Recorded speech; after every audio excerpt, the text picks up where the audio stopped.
నమస్తే, నేను అంకిత. టాలీవుడ్ మొత్తం ఏకంగానుందా? బాలయ్య కోసం ఏకంగా 100 మంది హీరోలు, హీరోయిన్స్, అలాగే దర్శక నిర్మాతలు కూడా తరలి వస్తున్నారా? అసలు సెప్టెంబర్ 1న ఏం జరగబోతుంది? ఈ విషయంపై డిస్కస్ చేయడానికి నాతో పాటు సీనియర్ అనలిస్ట్ అంకమ్మ రావు సార్ ఉన్నారు. ఆయనతో మాట్లాడదాం. నమస్తే సార్. నమస్తే అమ్మా. సార్, ఇప్పుడు చూస్తే టాలీవుడ్ మొత్తం ఏకం కాబోతుంది అని సోషల్ మీడియాలో బాగా వైరల్ అవుతుంది ఈ మధ్యలో. అయితే 100 మంది హీరోలు, హీరోయిన్స్, అలాగే దర్శక నిర్మాతలు కూడా ఒకటిగా వచ్చి తరలి రాబోతున్నారు అని తెలుస్తుంది. అయితే సెప్టెంబర్ 1న అని కూడా అంటున్నారు. అసలు సెప్టెంబర్ 1న ఏం జరగబోతుంది? ఇది కూడా బాలయ్య బాబు కోసం అనేసి అంటున్నారు.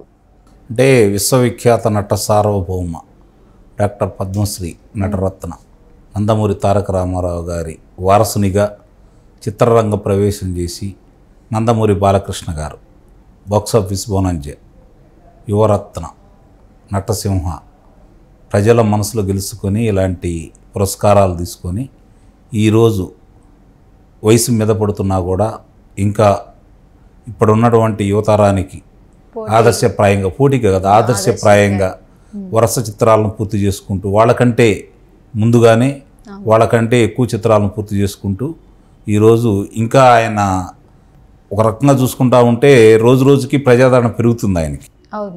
విశేష ప్రజాదరణతో పాటు ఈరోజు శాసనసభ్యుడిగా బసవతారకం గారి వాళ్ళ తల్లిగారి పేరు మీద పెట్టినటువంటి క్యాన్సర్ ఆసుపత్రికి సంబంధించి విజయవంతంగా ఎంతోమంది నిరుపేదలకి, ఎంతోమందికి వైద్యం అందిస్తూ అందరి మన్ననలు పొందుతున్నటువంటి నందమూరి నట వారసునికి అభిమానులతో పాటు పరిశ్రమలోని వాళ్ళందరూ, రాజకీయ నాయకులందరూ కలిసి కూర్చొని ఆయనకి 50 సంవత్సరాలు పూర్తి కాబోతున్న సందర్భంగా ఘనంగా ఆయనకి కృతజ్ఞతలు తెలియజేయాలనే తలంపుతోటి ఒక బృహత్ ప్రణాళికను ఎత్తుకున్నారు.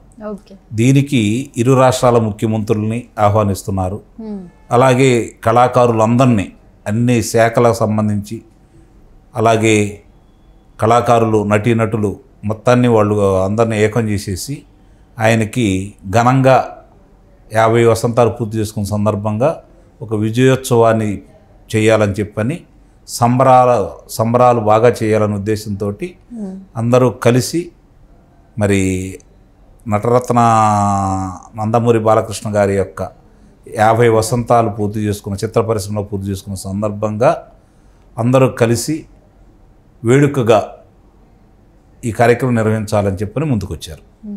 దానికి ఆయనతోటి సాన్నిహిత్యం ఉండేవాళ్ళు, అలాగే చిత్ర పరిశ్రమలోని పెద్దలు, దర్శక దిగ్గజాలు, నటీనటులు, అగ్ర కథానాయకులు అందరూ కూడా ఈ వేడుకలో పాల్గొంటారు. ఎందుకంటే సహజంగా ఆయన మీద ఉన్నటువంటి అభిమానం, ఆయన వాళ్ళందరి మీద చూపించేటువంటి అభిమానం రెండూ కలిసి ఈరోజు ఆయనకి 50 వసంతాల ఈ ప్రస్థానాన్ని ఇప్పటివరకు దిగ్విజయంగా పూర్తి చేసుకుంటూ రోజు రోజుకి దినదిన ప్రవర్ధమానుడై ఆయన బాలచంద్రుడిలాగా ఈరోజు అందరి ముందు మా బాలయ్య అని పిలుచుకునే నందమూరి బాలకృష్ణ గారు.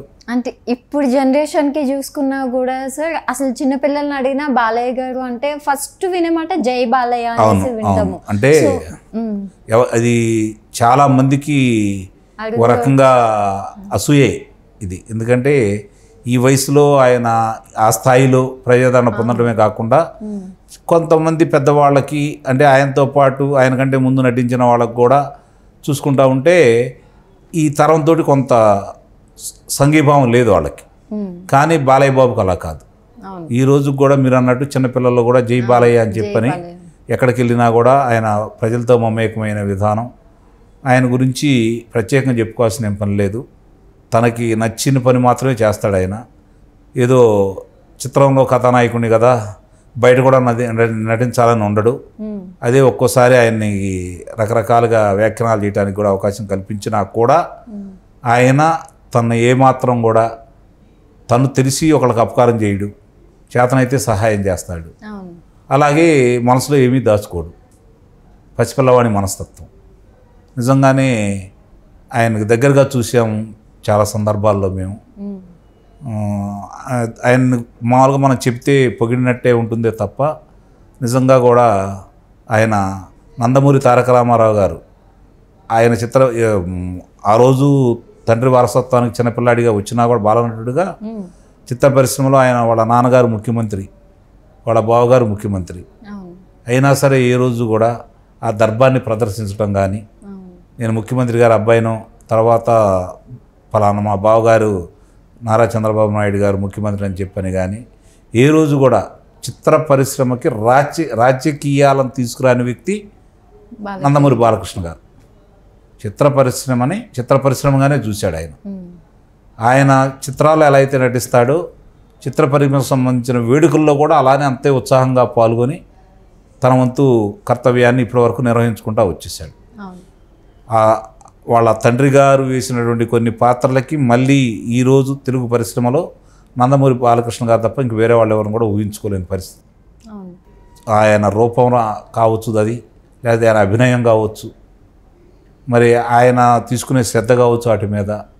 ఈరోజు అలాంటి పాత్రలు మళ్ళీ పోషించాలన్నా కూడా జానపద పౌరాణిక పాత్రలని మామూలుగా మనకు చరిత్రకు సంబంధించిన ఇతిహాసాలకు సంబంధించి కావచ్చు, మళ్ళీ రామారావు గారి తర్వాత ఈ తరంలో ఆయన తరంలో బాలకృష్ణ గారి తరంలో కూడా ఆయనకి సరిదూగేవాడు మాత్రం ఎవరు లేరు. అందుట్లో ఎలాంటి సందేహం కూడా ఏమి లేదు.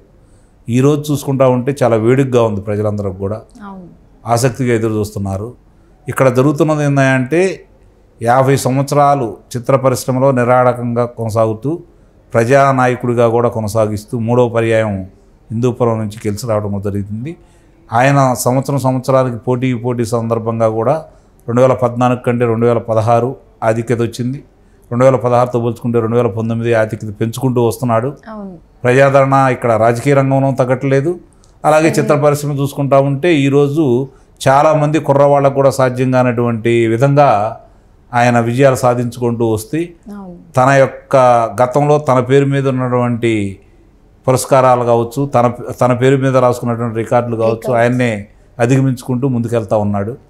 ఇది నందమూరి బాలకృష్ణ గారికి మాత్రమే సాధ్యం, అందుట్లో ఎలాంటి సందేహం కూడా ఏం లేదు. చాలామంది కూడా ఆశ్చర్యంగా అడుగుతూ ఉంటారు, ఇంకా ఎలా ఆ అందాన్ని అలా కాపాడుకుంటూ వస్తాడు, ఏంది ఇంకా ఇప్పుడు కూడా అట్లానే ఉన్నాడు అని చెప్పని.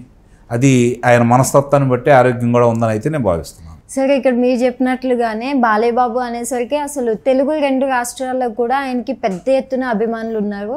అయితే ఇప్పుడు సెప్టెంబర్ 1న జరగబోయే ఆ సభలో కానివ్వండి, అసలు ప్రజలు ఎట్లా వస్తారు, అసలు ఏ రేంజ్లో అది జరగబోతుందంట? అంటే నిర్వాహకులు మరి ప్రజలందరూ పాల్గొనే విధంగా అంటే క్రీడా ప్రాంగణాన్ని ఎన్నుకుంటారా, లేకపోతే ఏ ప్రదేశాన్ని ఎన్నుకుంటారా అనేది ఇంకా నాకు ఇది మిద్దంగా అయితే తెలియదు. ఓకే, కాబట్టి వీళ్ళందరినీ పిలుస్తున్నారు కాబట్టి జనం తండోపతండాలుగా వస్తారు, అందుట్లో అనుమానం ఏం లేదు. ఎందుకంటే మా బాలయ్య అని చెప్పిన కేరింతలు కొట్టేవాళ్ళు కూడా ఈ 50 సంవత్సరాల వేడుకల్ని వాళ్ళు కూడా కళ్ళారా చూడటానికి, మనసారా ఆనందపడటానికి వస్తారు. కాబట్టి ఇది నిర్వాహకులు కూడా ఆలోచించుకోవాలి, ఏ ప్రదేశంలో పెట్టి వీళ్ళందరినీ ఎలా చేయాలి. సెప్టెంబర్ 1 కాబట్టి వర్షాలు ఆగరు కదా. అందుట్లో బాలకృష్ణ అభిమానులు చాలా విశిష్టంగా ఉంటారు. వాళ్ళు ఉన్న మిగిలిన వాళ్ళకి ఆయనకి చాలా వ్యత్యాసం ఉంది. ఆయన కోసం వాళ్ళు ఏమైనా చేస్తారు, అలాంటి అభిమానులు. నాకు తెలిసినంత వరకు చిత్ర పరిశ్రమలో రామారావు గారి తర్వాత కృష్ణ గారి తర్వాత అంతగా ప్రాణం ఇచ్చే అభిమానులు బాలకృష్ణ గారికి ఉన్నారు. మిగిలిన వాళ్ళందరూ నటన చూసో లేకపోతే ఇంకోటి చూసో అభిమానులు అయ్యారే తప్ప అంతగా ఆయన కోసం పరితపించేవాళ్ళు మిగిలిన తక్కువ చేసి మాట్లాడుతున్నాను కాదు. కాకపోతే ఆ విధంగా చూసుకుంటే మాత్రం ప్రాణాలు ఇచ్చేవాళ్ళు మాత్రం ఆనాడు రామారావు గారికి చూశాను, కృష్ణ గారికి చూశాను. మళ్ళీ ఈ తరంలో వాళ్ళతో పోల్చుకుంటా ఉంటే బాలకృష్ణ గారితో సరిదూగేవాడు కానీ సరి సమానులు కానీ ఎవరు ఉంటారని మాత్రం నేనైతే భావించట్లేదు. కాబట్టి ఆ విలువలో వచ్చే అభిమానులను ఏ విధంగా వీళ్ళు నిలువరించగలుగుతారు, వాళ్ళని ఏ విధంగా తృప్తిపరచగలుగుతారు. ఎందుకంటే ఆ అభిమానులతోటి వచ్చే వాళ్ళను కూడా సంతోషపరచాలి, తృప్తిపరచాలి. కాబట్టి కార్యనిర్వాహకులందరూ కూడా సరైన ప్రణాళికలోనే ఇది నభూతో నా భవిష్యత్తు రాగా అద్భుతంగా చేస్తారని అయితే నేను భావిస్తున్నాను. Okay, thank you so much sir.